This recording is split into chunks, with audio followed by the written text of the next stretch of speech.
నాయనమ్మ నాయనమ్మ నాయనమ్మ నాయనమ్మ నాకేం చెవులు లేదు, ఎందుకు అరుస్తున్నారా? నాయనమ్మ నాకు కథ చెప్పు. మాకు రోజు ఒక కథ చెప్పాలి. మీ నానేమో ఈ నాయనమ్మ ముసళ్ళైపోయింది, ఓల్డేజ్ హోమ్ లో వేద్దాం అంటుండు. మీరేమో కథ చెప్పమంటుండ్రు. ఓల్డేజ్ హోమ్ కి వెళ్ళాలా, కథ చెప్పాలా?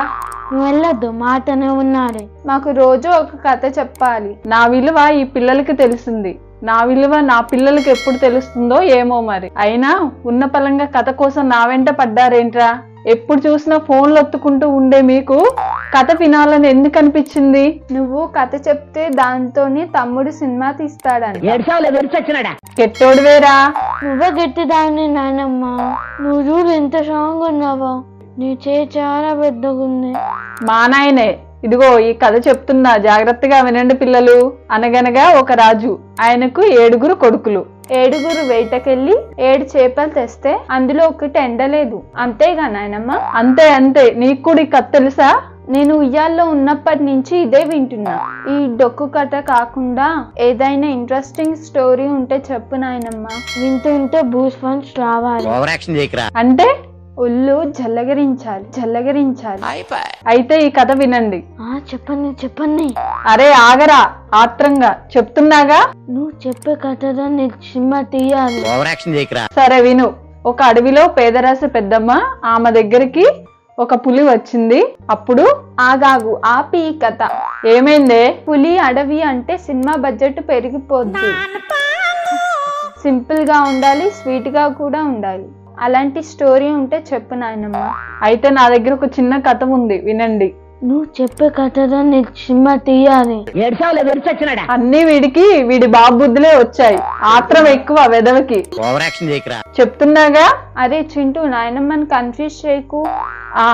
ఒక ఊర్లో పూర్వకాలం ఒక పండితుడు ఉండేవాడు. ఆయనకు మధురమైన కావ్యాలు రాయడంతో పాటు ఆయనకు మధురమైన వంటకాలు ఆరగించడంలో కూడా చాలా ఆసక్తి ఉండేది. ఆయన సన్మానాల కంటే విందు భోజనాలకే తన కవిత్వం, పద్యాలు అమ్ముకునేటోడట. అంటే బాగా తిండిపోద్దా నాయనమ్మ? అయితే తిండిపోతు పండితునికి మతిమరుపు కూడా ఉంది. అట్లనా? ఇంకో ఊత పదం కూడా ఉంది పిల్లలు. ఆయనకు ఒక ఊత పదం కూడా ఉంది. అది మాటి మాటికి డెసిపో అనేటోడు. అయితే ఈ పండితుణ్ణి విందుకు ఆహ్వానించేందుకు చాలా దూరపు రాజ్యం కుంభినీపురం నుంచి కబురు వచ్చింది. నువ్వు మా విందు ఆరగించాలి, మేము మీ పద్యాలు ఆరగించాలని. అబ్బో, ఈ కబురేదో బాగుందే అనుకున్నాడు ఆ పండితుడు. వాళ్ళు విందు భోజనాలతో అదరగొట్టేలా ఉన్నారు. వారి విందుకు తగ్గట్టుగా పద్యాలు, కవిత్వం చెప్పి రంజింప చేయాలి అనుకున్నాడు. అందుకోసం కొత్త పద్యాలు సిద్ధం చేసుకొని తాళపత్రాలన్నిటినీ మూట కట్టుకొని కుంభినీపురం బయలుదేరాడు. అక్కడికి వెళ్ళగానే వాళ్ళ ఆహ్వానానికి మించి విందు భోజనం పెట్టారు. రాజులు, గుర్రాలు, రాజ్యాలు అంటే ఖర్చు తర్చి మూపడైద్దే నాయనమ్మ. కథ బాగుంది అక్క, ముందు విన్నా. దాన్ని మన స్థాయిలో మార్చుకుందాం. శభాస్రా మనవడా. మన వాళ్ళు ఎన్ని హాలీవుడ్ సినిమాలు కాపీ కొట్టి తెలుగులో హిట్ సినిమాలు తీయట్లేదు. అరే సరే, నెక్స్ట్ టైం ఏంటి? విందు భోజనం తిన్నాదా? వెళ్ళిందే తినడానికాయ.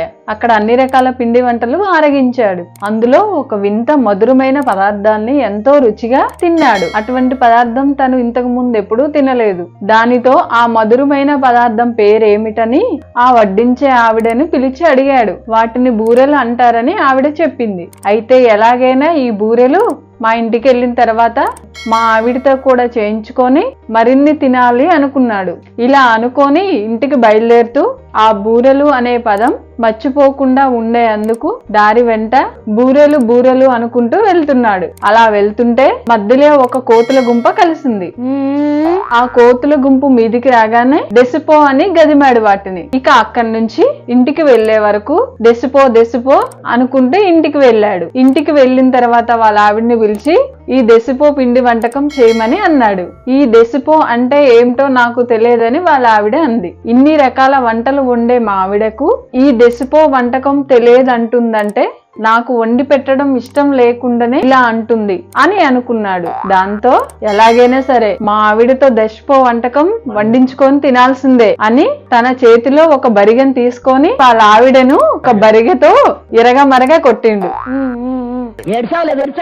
ఇక వాళ్ళ ఆవిడ అరుపులు విని పక్కింటి ఆవిడ వచ్చి ఎందుకు అట్లా కొడుతున్నారు, పాపం ఆమె ఒళ్ళు బూరెలు పొంగినట్టు పొంగింది.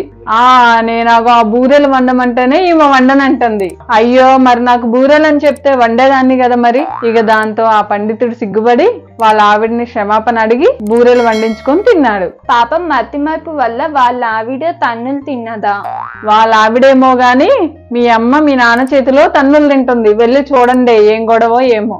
నీ వల్ల అప్పుల పాలైనా నేనేం చేసినా నువ్వు సంపాదించుకుంటే నేనేమన్నా వద్దన్నా, నేను అప్పు చేయమన్నా? అయినా అవసరానికి ఉపయోగపడేదే కదా ఈఎంఐలో కొనమన్నా. ఇప్పుడు ఆ కారు ఈఎంఐ ఇంటి లోన్ కలిపి డబుల్ అయింది, అంతా నీ వల్లే. నీ వల్లే ఇదంతా. ఏమంటున్నావు నువ్వు? అమ్మ నాన్న గొడవ ఏదన్నా ఆపాలి. ఇప్పుడంటే మనం వెళ్ళి ఏడిస్తే అమ్మా నాన్న గొడవ ఆపేస్తారు. అదే మనం హాస్టల్ కి వెళ్ళాక అమ్మా నాన్న గొడవ పడితే ఎవరు ఆపుతారు?